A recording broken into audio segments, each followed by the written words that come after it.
The ice blue eyes were the first thing Clark saw when he opened the cabin door that morning. His heart stopped. Then it started again, pounding so hard he could feel it in his throat. Luna. She was lying in the snow about 30 feet from the porch, her silver and white coat crusted with ice, her body curled protectively around something, around 5 small shapes that were pressed against her belly, trembling so violently Clark could see the movement from where he stood. 4 days. Luna had been gone for 4 days. Clark had searched until his legs gave out. He had called her name until his voice was nothing but a ragged whisper. He had prepared himself to never see her again, to lose the last piece of Sarah that still breathed and moved and looked at him with those knowing ice-blue eyes. But here she was, and she was not alone. Clark stepped off the porch, his boots sinking into the fresh snow. His eyes were fixed on Luna, on the way her head lifted weakly when she heard him coming, on the way her tail made one slow, exhausted wag, and on the 5 small creatures huddled against her body. They were not puppies. If you've ever felt your heart crack open when you see an animal protecting another, you already know why this story matters. Every person who subscribes helps us share more moments like this one, moments that prove family isn't always about blood, and courage doesn't always roar. If you believe these stories deserve to be told, join us.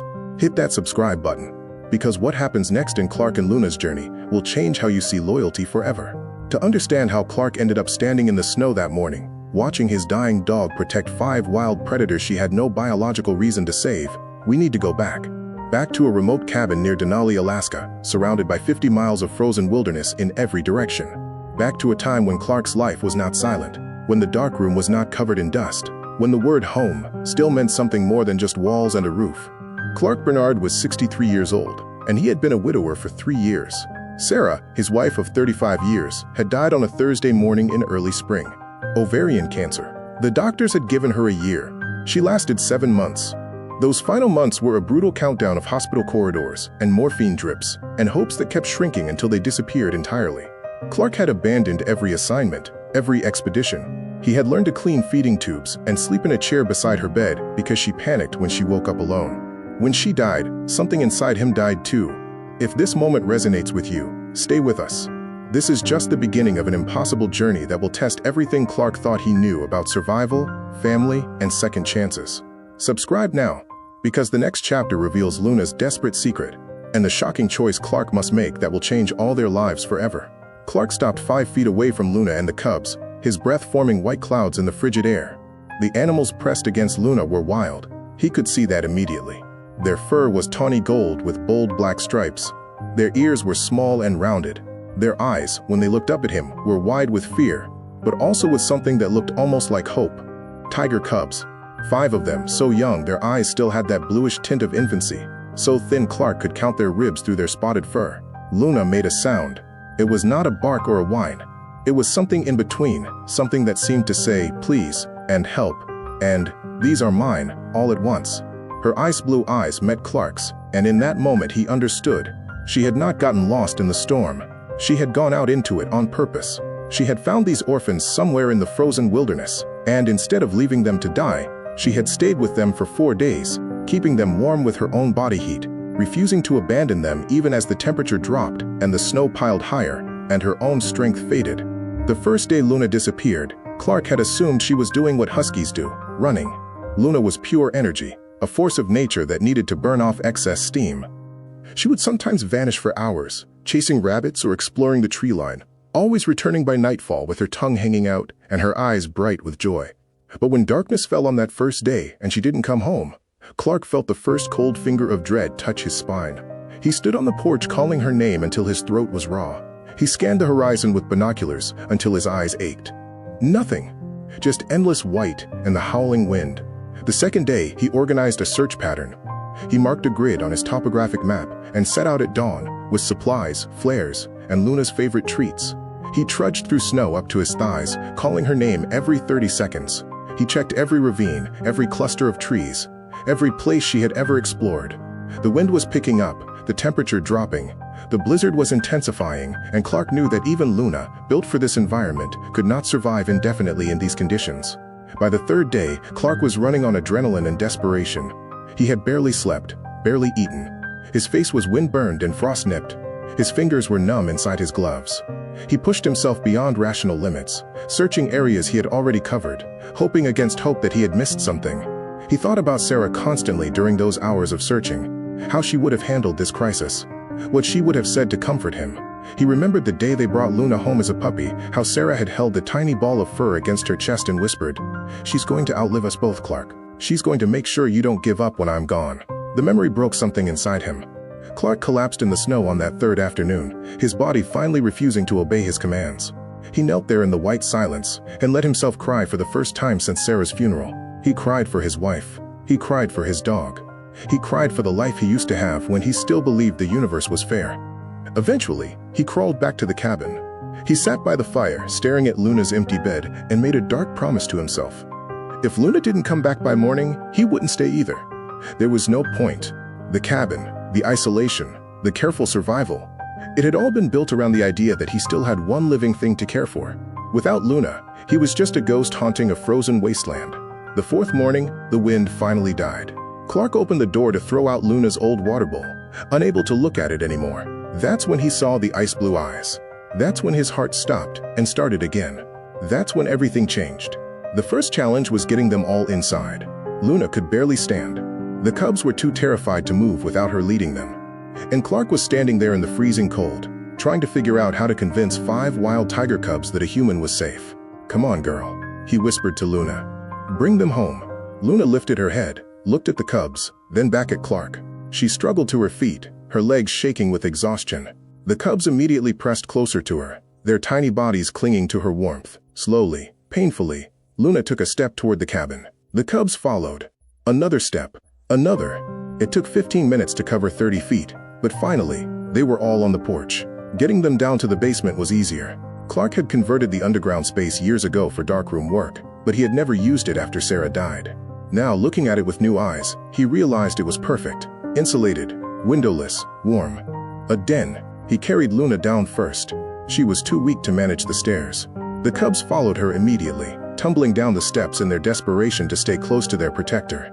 Clark watched them huddle against Luna in the corner and felt his heart break and mend simultaneously. The basement was roughly 20 by 30 feet, with concrete floors and exposed wooden beams. There was his old darkroom equipment, gathering dust in one corner, some storage boxes in another, and not much else.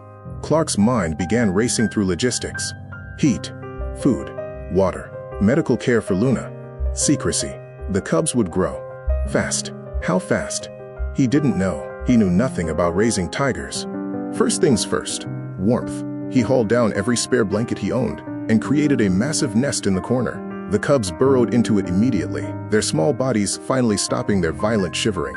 Luna collapsed in the center, and the cubs arranged themselves against her like petals around the center of a flower.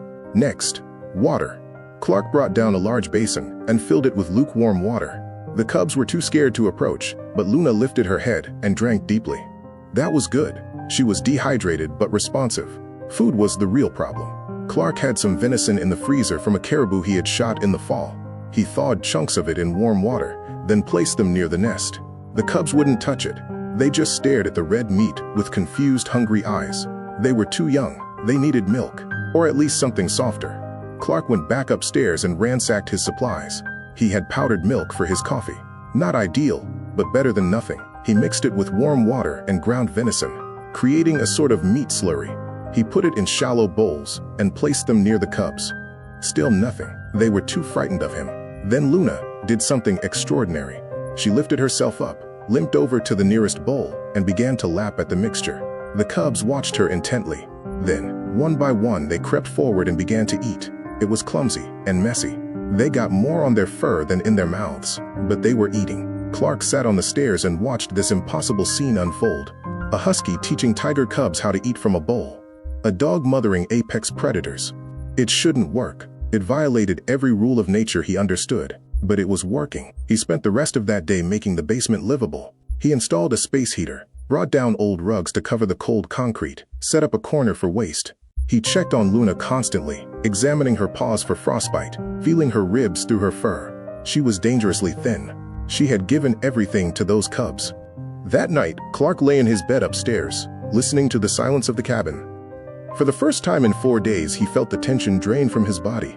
Luna was home, she was alive, and sleeping in his basement were 5 tiger cubs that had no right to be alive, rescued by a dog that had no reason to save them. Clark closed his eyes and thought about Sarah. "You were right," he whispered to the darkness.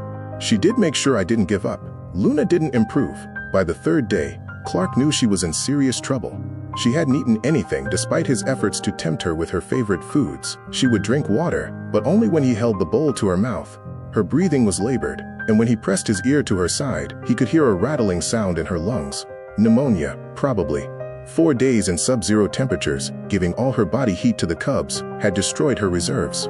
The cubs, meanwhile, were thriving. They had figured out eating. They were moving around the basement with increasing confidence. They played with each other, tumbling and pouncing, and making small chirping sounds that Clark found unexpectedly endearing. They were getting stronger by the hour. Luna was getting weaker. Clark sat beside her on the basement floor, stroking her ice-crusted fur. "You can't leave me," he whispered. "Not after all this. Not after bringing them home." But Luna's eyes were distant, unfocused. She was slipping away. Clark made a decision. He bundled Luna in blankets, carried her up to his truck, and started the engine. The nearest veterinarian was in Fairbanks, 80 miles away. The roads were terrible after the storm, but he had no choice. He left the basement door cracked with food and water for the cubs, and prayed they would be okay for a few hours. The drive was a nightmare. The truck slid on black ice twice. Clark's hands were white-knuckled on the steering wheel. Luna lay in the passenger seat, wrapped in blankets, barely breathing. He talked to her the entire drive, telling her about Sarah, about their adventures, about all the reasons she needed to live. Dr. Patricia Chen took one look at Luna and immediately brought her to the back room. Clark paced the waiting area for 2 hours, his mind spiraling through worst-case scenarios. What would he tell the vet about why Luna was so sick? What if she asked too many questions? What if Luna died and he had to go home to 5 tiger cubs with no one to teach them, guide them, mother them? Finally, Dr. Chen emerged. She has severe pneumonia, hypothermia damage, and she's malnourished. It's like she hasn't eaten in days. She was lost in the storm, Clark said. It wasn't entirely a lie. Dr. Chen gave him a long look.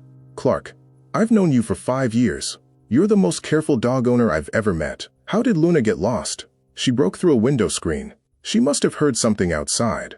"Heard what?" Clark said nothing. Dr. Chen sighed. "I've given her antibiotics, fluids, and a steroid injection. She needs to be hospitalized for at least 3 days. Her lungs are in bad shape. I can't leave her here for 3 days. Then she'll probably die." Clark closed his eyes. He thought about the 5 cubs in his basement. They needed Luna. But Luna needed this hospital. 3 days, he said finally. "But I'm visiting every day." He drove home in silence, his truck feeling impossibly empty without Luna beside him. When he got back to the cabin, he descended the stairs to the basement with trepidation. What if the cubs had panicked? What if they had hurt themselves trying to escape? Instead, he found them huddled together in the nest, sleeping peacefully. They had eaten all the food he left. They had used the designated corner for waste, just like Luna had trained them. They were fine. One of the cubs, the smallest one with a white patch on her chest, woke up when she heard Clark's footsteps. She looked at him with those enormous amber eyes and made a soft chirping sound. Not afraid, just curious. Clark sat down on the floor, and the cub took a tentative step toward him. Then another. She sniffed his hand, her tiny nose twitching. Then she did something that made Clark's breath catch. She headbutted his palm gently, the way Luna always did when she wanted affection. "Your mom taught you that," Clark whispered. "Didn't she?" The cub chirped again and climbed into his lap. The other 4 cubs, seeing this, began to stir and approach. Within minutes, Clark was sitting on the basement floor with 5 tiger cubs crawling over him, purring and chirping and treating him like he was part of their family. Luna had given them more than warmth during those 4 days in the storm. She had given them trust. Luna came home after 5 days at the veterinary hospital, and the reunion was something Clark would never forget. He carried her down to the basement, and the moment the cubs saw her, they exploded with joy. They swarmed her, chirping and purring and climbing over each other to get close. Luna's tail wagged so hard her whole body shook. She licked each cub's face, counting them, making sure they were all accounted for. But Luna was different now. She was weaker. The pneumonia had taken something from her. She moved slowly, deliberately. She slept more. And she ate like she was making up for those 4 days of starvation, consuming massive amounts of food with desperate intensity. The cubs, meanwhile, were growing at an alarming rate. In just 2 weeks, they had doubled in size. Their baby fat was giving way to muscle. Their paws were enormous. Their teeth were getting sharper, and they were always hungry. Clark's food supplies were disappearing at an impossible rate. He had started with his freezer stock of caribou and moose, rationing it carefully. But 5 growing tiger cubs ate more than he had anticipated. Much more. By the end of the third week, his freezer was nearly empty. He did the math one night, sitting at his kitchen table with a pencil and paper. Each cub was eating roughly 2 pounds of meat per day now. That was 10 pounds per day total, 70 pounds per week, 280 pounds per month. And they were still growing. In 6 months, they would each need 10 to 15 pounds per day. That was 50 to 75 pounds of meat every single day. It was impossible. Unsustainable. Clark hadn't hunted seriously in years. After Sarah died, he had killed only what he needed for himself, taking 1 caribou or moose per year. Now he needed to become a hunter again, a provider for a family that should not exist. He took inventory of his equipment. His old Remington 700 rifle was still in good condition, though it needed cleaning. He had ammunition. He had his grandfather's hunting knife. He had snowshoes and cold weather gear. What he didn't have was the will. Hunting had been something he and Sarah did together, a shared ritual. Doing it alone felt like desecration. But the cubs were hungry, and Luna was watching him with those ice-blue eyes, and he had no choice. Clark began hunting at dawn, tracking caribou and moose through the wilderness surrounding his cabin. He was rusty at first, missing shots, losing tracks, coming home empty-handed. But muscle memory returned. He remembered how to read the wind, how to move silently through snow, how to wait with infinite patience for the perfect shot. His first successful hunt was a young bull moose that had wandered too far from his herd. Clark took him down with a clean shot to the vitals, then spent 3 hours field dressing the carcass and hauling the meat back to his cabin on a sled. 600 pounds of meat, enough to feed the family for weeks. When he brought the first cuts down to the basement, raw and bloody, the cubs went wild. They had been eating ground meat, cooked meat, safe meat. But this was different. This was what they were designed for. They tore into it with savage efficiency, their teeth ripping through muscle and sinew, their faces becoming smeared with blood. Clark watched them and felt something shift inside him. These were not pets. They were not dogs. They were apex predators, and they were waking up to what they truly were. Luna sat apart from the feeding frenzy, watching her adopted children eat. She seemed satisfied, almost proud. She had kept them alive during the critical early weeks. Now they were becoming what they were meant to be. That night, Clark sat by his fireplace and thought about the trajectory of his life. 3 weeks ago, he had been a man waiting to die, alone in a frozen cabin. Now he was a hunter again, a provider, a guardian of an impossible family. He was needed. He had purpose. He looked at his wedding photo on the mantle, at Sarah's smiling face. "I'm not just surviving anymore," he told her. "I'm living." Outside, the wind howled. Inside, in the basement, 5 tiger cubs slept with their bellies full, curled against a husky who had saved them, protected by a man who had finally found a reason to keep going. It was Luna who sensed him first. She was upstairs with Clark, resting by the fireplace while the cubs slept in the basement. It was late February, nearly 2 months since the rescue. The cubs were now the size of large dogs, weighing close to 80 pounds each, their baby stripes darkening into the bold patterns of adolescence. Luna's head snapped up from her paws, her ears pivoting toward the door.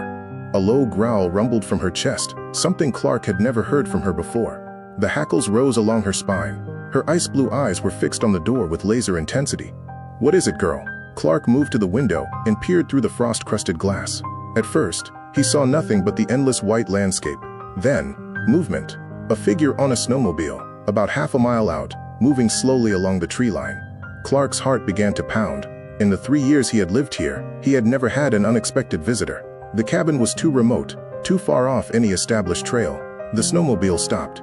The figure dismounted and pulled out binoculars, scanning the area. Scanning Clark's cabin, Clark stepped back from the window. His mind raced.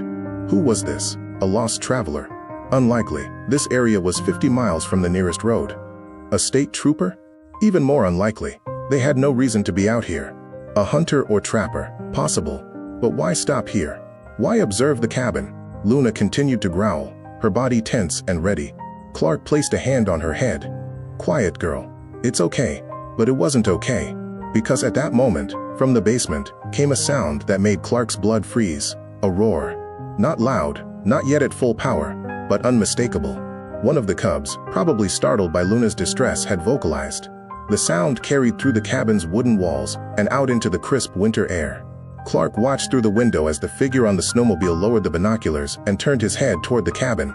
He stood still for a long moment, clearly listening. Then he raised the binoculars again, this time focusing directly on Clark's cabin with obvious interest. After 5 agonizing minutes, the figure got back on his snowmobile and drove away, disappearing into the forest.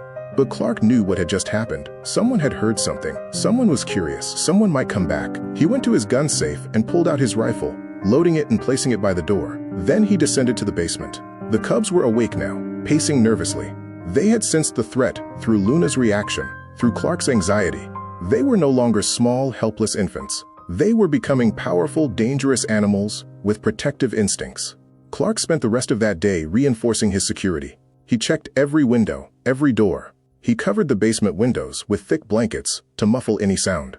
He created a plan. If someone came to the door, the cubs had to be absolutely silent. He would claim Luna as his only companion, nothing more. But how do you train tiger cubs to be silent? The answer, he discovered over the next few days, was Luna. She seemed to understand the danger instinctively. Whenever she heard a distant engine or unusual sound, she would go to the cubs and position herself among them, her body language communicating calm. The cubs, who obeyed her absolutely, would settle down and remain quiet. It was remarkable. Luna had become more than their mother. She had become their alpha, their teacher, their guide, in this strange domestic life they were living. 3 days later, Clark was outside gathering firewood when he heard the snowmobile engine again. He turned to see the same figure approaching, this time coming directly to the cabin. There was no avoiding it now. Clark brushed the snow from his clothes and walked toward the approaching visitor, trying to appear casual, trying to ignore the way his heart was hammering against his ribs. The man who dismounted was in his 50s, weathered and lean, with a trapper's build and suspicious eyes. He wore a fur-lined parka and carried himself with the confidence of someone who belonged in this wilderness. "Help you?" Clark called out, his voice steady despite his nerves. The trapper smiled, but it didn't reach his eyes. "Name's Dale Mackenzie. I trap this region. Been doing it for 30 years. He paused, studying Clark. "Never seen you before." "Clark Bernard. I've been here 3 years. 3 years. Dale nodded slowly. "Funny. I would have noticed a cabin out here. It's easy to miss." Another pause. Dale was looking past Clark toward the cabin, his eyes scanning the building, the porch, the surroundings. "You alone out here?" "Just me and my dog. I thought I heard something the other day. Something unusual." Clark felt sweat forming on his back, despite the cold. "Wind does strange things out here. Plays tricks on your ears." Dale's eyes met his. There was something calculating in that gaze, something that told Clark this man knew he was lying. "Yeah," Dale said finally. "Wind's funny that way." He climbed back on his snowmobile. "Be seeing you around, Mr. Bernard." As Dale drove away, Clark realized that his isolation had been compromised. Someone knew he was here. Someone was suspicious. And the cubs were only going to get bigger, louder, harder to hide. The clock was ticking. The Alaska Wildlife Troopers arrived on a Thursday morning in late March. Clark watched through his window as the official vehicle pulled up, its lights off, but its presence unmistakable. 2 officers emerged, both wearing the distinctive uniform of the Department of Public Safety, Division of Alaska Wildlife Troopers. Clark's stomach dropped. This was it. Somehow, they knew. He had prepared for this moment, had rehearsed what he would say, how he would act. The cubs were in the basement, and he had trained them through Luna to remain absolutely silent when strangers were near. The basement door was locked, disguised to look like a storage closet. Everything looked normal. Everything had to look normal. He opened the door before they could knock. "Officers, can I help you?" The lead trooper was a woman in her 40s with sharp eyes and an all-business demeanor. Her badge read, K. Morrison. Her partner was younger, a man who looked uncomfortable in the cold, despite his heavy jacket. "Mr. Bernard? Clark Bernard?" Morrison's voice was professional, neutral. "That's me. I'm Officer Morrison. This is Officer Davis. We've received reports of unusual activity in this area. Illegal hunting, possibly." Clark's mind raced. Dale. It had to be Dale Mackenzie, the trapper. "Illegal hunting? I have all my permits. We'd like to see them, please. We'd also like to look around your property. You have a warrant?" Clark forced himself to meet her eyes, to keep his voice steady. "Officer Morrison, the nearest big cats to here would be mountain lions, and they're rare this far north." What the trapper probably heard was Luna. Huskies can make all kinds of strange sounds. As if on cue, Luna let out a vocalization from inside the cabin, a weird yodel-like sound that huskies are known for. It was perfectly timed, almost too perfectly. Morrison looked uncertain. Davis spoke up. "Ma'am, we've been out here for hours. If there was something illegal, we'd have found it by now." Morrison wasn't happy, but she nodded. "Mr. Bernard, we'll be monitoring this area. If we receive any more reports, we'll be back. And next time, we'll have a warrant." "Understood, officer." They left, and Clark watched their vehicle disappear into the tree line. Only then did he allow himself to breathe. He went down to the basement and found Luna sitting at the top of the stairs, having somehow opened the door from the inside. The cubs were arranged behind her, all 5 of them completely silent, their eyes watching him with understanding. Luna had protected them again. She had vocalized at exactly the right moment, providing a plausible explanation for any sounds the officers might hear. She had understood the danger and acted. Clark knelt and buried his face in Luna's fur. "You're the smartest creature I've ever met," he whispered. But he knew the truth. They had gotten lucky. The troopers would be back, and next time, luck might not be enough. Clark spent 3 sleepless nights after the troopers' visit, researching federal and state regulations on exotic animal ownership. What he discovered was both hopeful and terrifying. Alaska's laws were complex. Private ownership of big cats was illegal without proper permits. But there were exceptions: licensed facilities, educational programs, and scientific research. That last one caught his attention: scientific research. Clark had credentials. Before he retreated from the world, he had been Dr. Clark Bernard, wildlife photographer and conservationist. He had published papers on endangered species. He had worked with zoos and universities. His photographs had been used in countless educational materials. He had been somebody in that world. Maybe he still was. He made his first phone call to Dr. Rebecca Yang, director of the Arctic Wildlife Conservation Institute, an organization he and Sarah had worked with 15 years ago.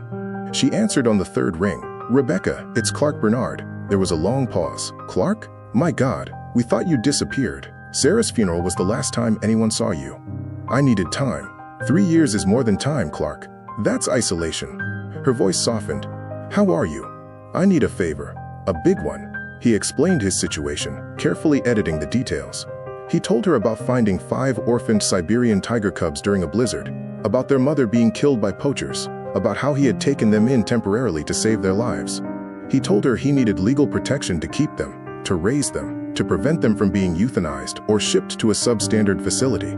"Clark, you're talking about establishing a private sanctuary for Siberian tigers in interior Alaska. Do you understand the bureaucratic nightmare that involves? That's why I'm calling you." Rebecca sighed. "It would require state and federal permits. You'd need to establish the facility as a legitimate conservation and research site. You'd need documentation, inspections, financial backing. And honestly, Clark, you'd need to prove you're mentally stable enough to handle this responsibility. You've been off the grid for 3 years. I can do this, Rebecca. These cubs need me. I need them." Another long pause. "Send me everything you have. Photos, measurements, health documentation. I'll see what I can do." Over the next 6 weeks, Clark transformed his cabin and property into a legitimate research facility on paper. He photographed the cubs extensively, documenting their growth, behavior, and health. He wrote detailed observation logs.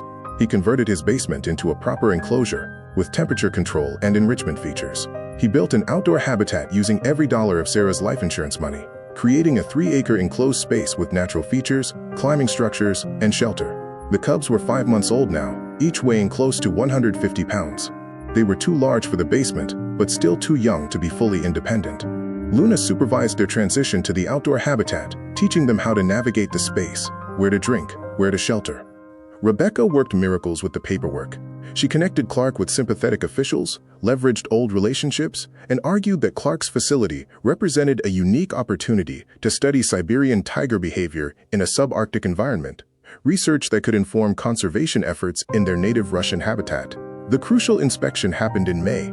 A team from the Alaska Department of Fish and Game arrived, along with a USDA representative and Rebecca herself. Clark gave them the full tour, showed them his documentation, demonstrated the cubs' health and the facility's security measures. Officer Morrison was part of the inspection team. She watched everything with skeptical eyes. "Mr. Bernard," she said, "you expect me to believe you just happened to find 5 Siberian tiger cubs in the Alaskan wilderness? I expect you to believe that I saved 5 cubs from dying, and that I'm now providing them with the best possible care while contributing to legitimate conservation research."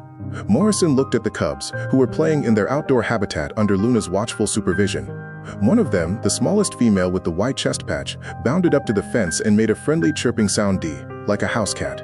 "That's remarkable," the USDA inspector said. "Their socialization is exceptional." Morrison's expression remained hard. "This is highly irregular, but not illegal," Rebecca interjected. "Dr. Bernard has met every requirement. His facility exceeds minimum standards. His research proposal has been approved by the review board. The inspection took 7 hours. They examined every inch of the property, reviewed every document, tested the fence integrity, checked food storage, and interviewed Clark extensively about his plans. At the end, Morrison pulled Clark aside. "I don't know how you did this," she said quietly, "but I'm going to be watching. One violation, one sign these animals are suffering or pose a threat, and I will shut you down. Understood?" "Understood, officer." 3 weeks later, the permits arrived. Clark Bernard was now the director of the Denali Arctic Tiger Research Station, a licensed facility authorized to house and study Siberian tigers for conservation purposes. He stood in the outdoor habitat, watching the cubs explore their new home, and felt Sarah's presence like a warm hand on his shoulder. They had done it. They were safe. Luna sat beside him, her ice-blue eyes watching her adopted children with what Clark could only describe as pride. She had saved them. He had protected them. Together, they had built something impossible. The cubs became juveniles, then adolescents, then something extraordinary.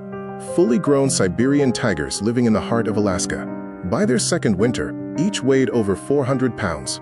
Their paws were the size of dinner plates. Their roars could be heard for miles.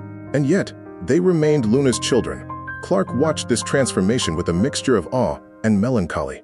The cubs he had first seen trembling in the snow were now apex predators, magnificent and powerful. But they were also family. They knew his voice. They greeted him each morning with chuffing sounds, the tiger equivalent of a friendly hello. They allowed him to approach, to observe, to exist in their space without threat. Luna was 10 years old now, graying around the muzzle, moving more slowly. She spent most of her time supervising, rather than playing. She would lie in the shade of the habitat's shelter while the tigers explored, wrestled, and practiced their hunting skills on the enrichment toys Clark provided. But something was changing. The tigers were beginning to venture beyond the habitat boundaries at night. Clark had designed the enclosure with this possibility in mind. The fence was high but not electrified, secure but not a prison. He had always known that eventually they would want to explore the vast wilderness surrounding them. The first time it happened, Clark discovered them gone at dawn and felt his heart stop. He spent 3 hours searching before finding them at the frozen lake, 2 miles from the cabin. They were testing the ice, playing, living as tigers should. When they saw him, they bounded over like excited dogs, nearly knocking him down with their enthusiastic greetings. Luna, who had somehow followed despite her age, supervised the reunion. She looked at Clark with an expression that seemed to say, "They're growing up. Let them." Over the following months, this became the pattern. The tigers would leave at dusk, explore the wilderness during the night, and return by dawn. They were teaching themselves to hunt. Clark would find evidence of their kills, deer and small game taken with increasing skill. They were becoming what they were always meant to be, wild. But they always came home, always checked in with Luna, always greeted Clark like he was part of their pride.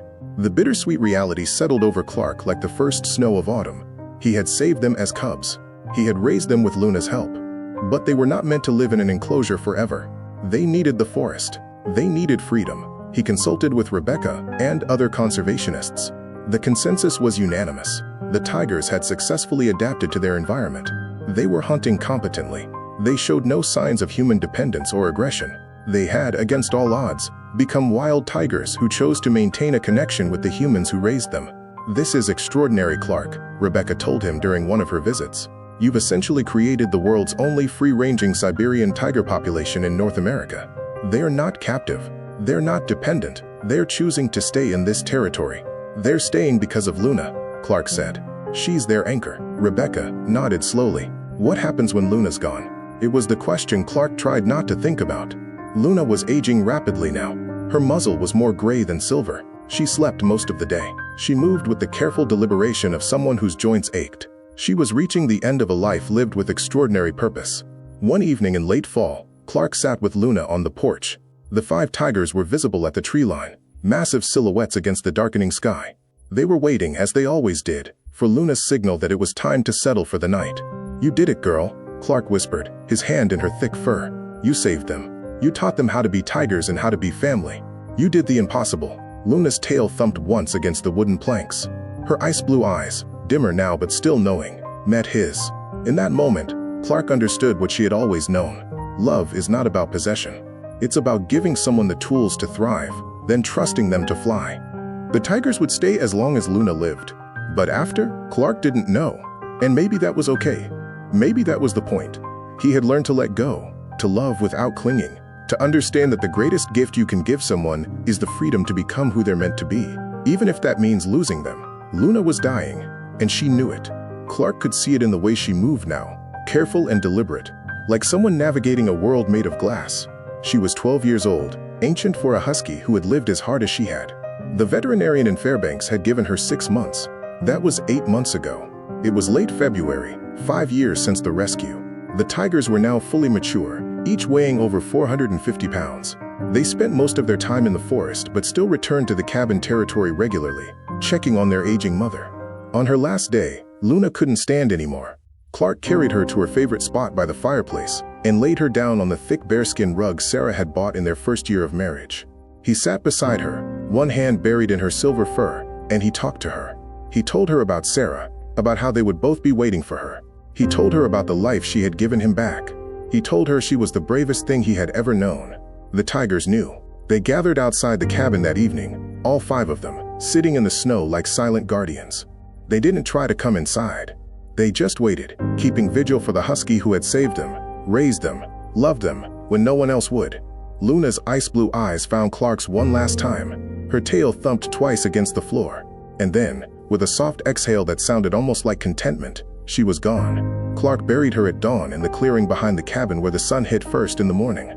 The 5 tigers stood in a semicircle around the grave, silent witnesses. They stayed for 3 days, refusing to leave, refusing to eat. On the 4th day, they disappeared into the forest, and Clark wondered if he would ever see them again. He was 70 now, his hands gnarled with arthritis, his hair completely white. He had lived alone in the cabin, continuing his research, documenting the tigers from a distance. They had established a territory spanning 60 square miles. They hunted successfully. They thrived, but Clark rarely saw them. They had become what they were always meant to be, wild. 3 years after Luna's death, Clark was tracking wolf movements near the northern edge of his property. He was 10 miles from the cabin when his knee gave out, the old injury and arthritis finally claiming what they had been threatening for years. He fell hard, his camera flying from his hands, his hip cracking against a hidden rock beneath the snow. Pain exploded through his body, white-hot and paralyzing. He tried to stand, but his leg wouldn't support him. He tried to crawl, but his arms shook too violently. The temperature was dropping fast, the sun disappearing behind the mountains.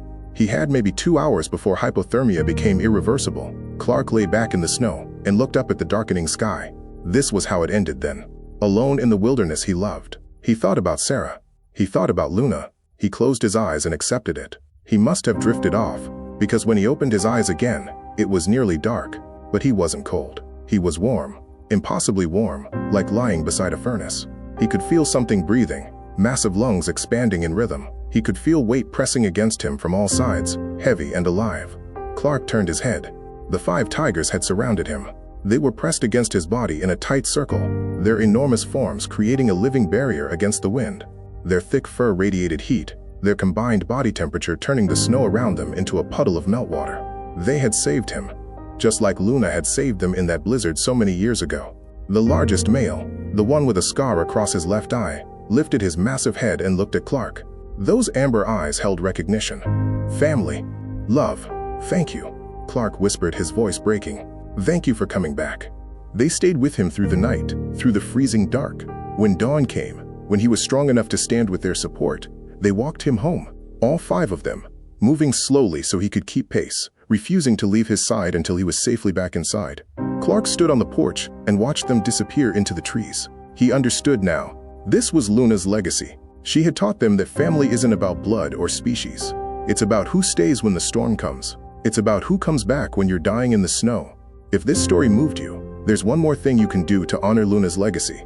Share this with someone who needs to remember that it's never too late to let your heart thaw, that the family we build is just as real as the family we're born into, and that sometimes the greatest act of courage is simply staying. Subscribe to keep these stories alive, because the world needs more proof that love, real, wild, impossible love, still exists. Luna's story teaches us something profound about the nature of purpose and redemption. When Clark retreated from the world after Sarah's death, he believed he was protecting himself from further pain. But what he was actually doing was slowly freezing to death, emotionally and spiritually, becoming as cold and barren as the landscape he had chosen to hide in. Luna showed him that survival is not the same as living. She demonstrated that sometimes the most dangerous journey is the one toward connection, not away from it. When she broke through that window screen and disappeared into the blizzard, she was choosing purpose over safety, choosing to matter again even if it cost her everything. Think about the moment Luna heard those distress calls during the storm. She could have stayed safe in the warm cabin. She could have ignored the sounds, let nature take its course, and protected herself from risk. But something in her wild heart recognized a truth that Clark had forgotten. We are never more alive than when we're saving someone else. Luna nearly died for those cubs. She gave them her body heat, her calories, her strength. She sacrificed herself to keep them breathing, and in doing so, she found what had been missing from Clark's life since Sarah died: purpose that transcends self-preservation. But here's the deeper lesson, the one that takes years to understand. Luna didn't save those cubs for gratitude or reciprocation. She saved them because saving others is how we save ourselves. When we stop focusing on our own pain and start addressing someone else's, something miraculous happens.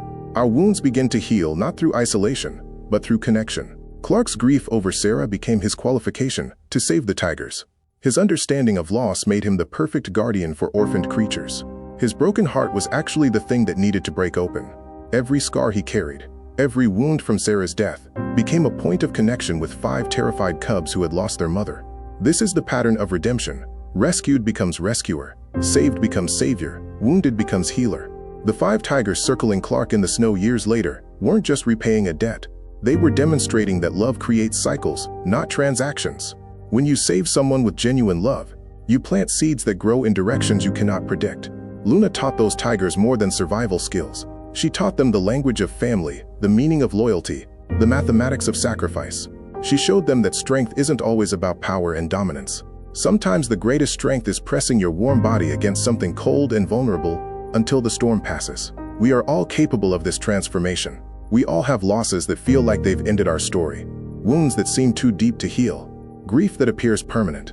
But what if those losses are actually the beginning of a different story? What if our scars are not disqualifications but credentials? What if our pain is not a prison but a doorway to purpose?